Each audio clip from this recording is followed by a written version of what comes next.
कमलाकुचूचुककुङ्कुमतो नियतारुणितातुलनीलतनो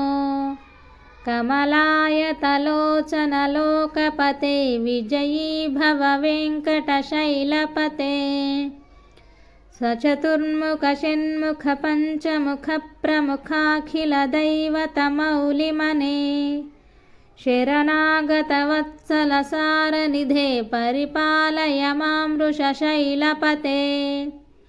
अतिवेलतया तव दुर्विषहैरनुवेलकृतैरपराधशतैः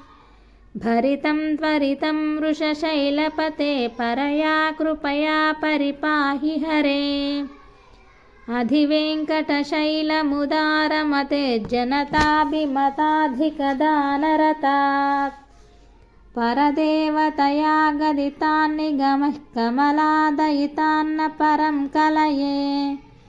कलवेणुरवावशगोपवधूष्यतकोटिवृतास्मरकोटिसमात् प्रतिवल्लविकाभिमतात् सुखदात् वसुदेवसुतान्न परं कलये अभिरामगुणाकरदाशरथे जगदेकधनुर्धर धीरमते रघुनायक राम रमेश विभो वरदो भवदेव दयाजलधे अवनीतनया कमनीयकरं रजनीकरचारुमुखाम्बुरुहं रजनीचरराजतमो मिहिरं महनीयमहं रघुराममये सुमुखं सुहृदं सुलभं सुखदं स्वनुजं च सुकायममोघशरम् अपहाय रघुद्वहमन्यमहं न कथञ्चन कञ्चन जातु भजे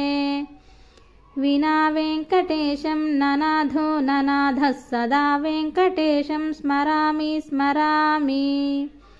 हरे वेङ्कटेश प्रसीद प्रसीद प्रियं वेङ्कटेश प्रयच्छ प्रयच्छ अहं दूरतस्ते पदाम्भोजयुग्मा प्रणामेच्छया गत्य सेवं करोमि